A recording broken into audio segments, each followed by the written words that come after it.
क्या Mumbai versus CSK match में ball tampering हुई थी? मुंबई वाला मैच जो है वो बड़ा इंटरेस्टिंग था। मुंबई वर्सेस सीएसके ने एक बार फिर मुंबई को हरा दिया था।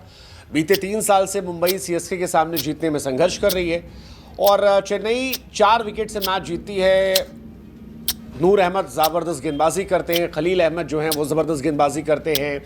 खलील रोहित शर्मा को पहले ओवर में आउट कर देते हैं, उसके बाद ही बैक टू बैक विकेट्स निकालते हैं और काफ़ी चर्चा हो जाती है उन सारी चीज़ों की।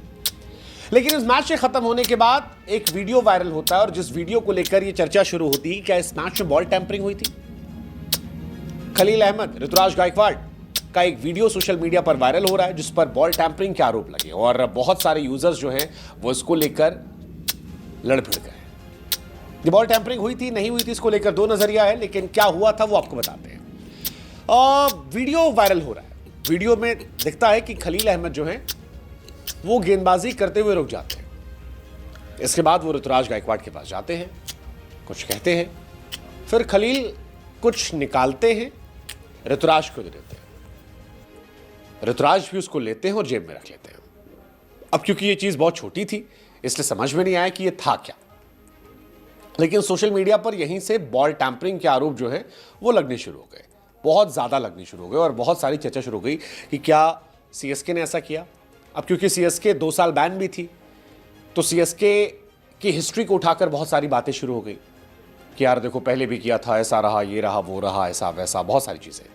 बॉल टैंपरिंग दरअसल क्रिकेट में अपराध है। जब भी बॉल टैंपरिंग का मतलब है कोई गेंद से छेड़खानी करता है तो उसे बॉल टैंपरिंग कहते हैं।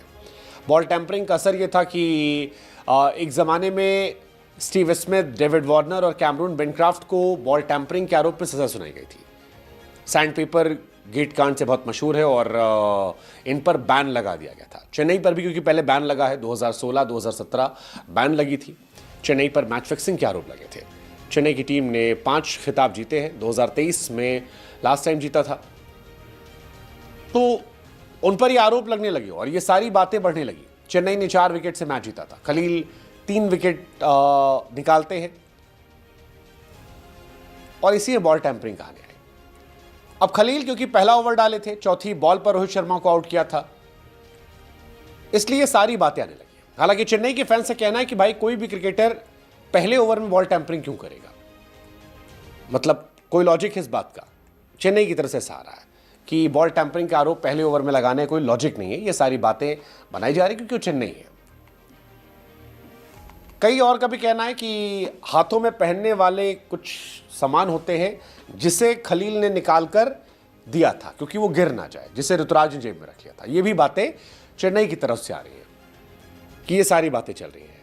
कईयों ने कहा उसको फिंगर रिंग शायद कहते हैं कि फिंगर रिंग जो है वो निकाली थी और उसे फिंगर से निकाल कर उन्हें लगा कि जेब में रखना था, तो लगा कि जेब में रखने से अच्छा है कि उसे कैप्टन को देते हैं।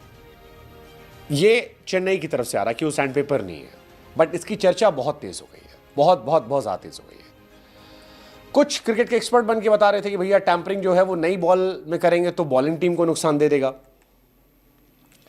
ये सारी बातें आ रही है, लेकिन पहले मैच में चर्चा होना कि यार बॉल टैंपरिंग हुई काफ़ी दुर्भाग्यपूर्ण है, अनफॉर्चुनेट है। लेकिन क्योंकि चेन्नई का नाम 2 बार बैन हुई टीम में रहा है इसलिए बहुत बहुत बहुत ज़्यादा इसकी चर्चा शुरू हो गई है।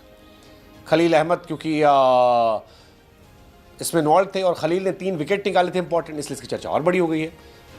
लेकिन सीएसके फैंस की तरफ से बार बार कहा जा रहा है कि वो फिंगर प्रोटेक्टर था जो निकाला था, ऋतुराज ने रखा और उसके बाद ये सारा आरोप लग गया। अब क्योंकि आरसीबी से अगला मैच है इसलिए सीएसके वाले कह रहे हैं कि आरसीबी वालों ने ऐसे आरोप लगा दिए। क्या सही क्या गलत पता नहीं, बट इट्स अनफॉर्चुनेट कि ये चर्चा हुई। आपको क्या लगता है, व्हाट्स योर टेक? वो फिंगर ग्रिप थी या जो र्यूमर उठा ले गए हैं उनमें कोई सच्चाई हो सकती है? What's your take?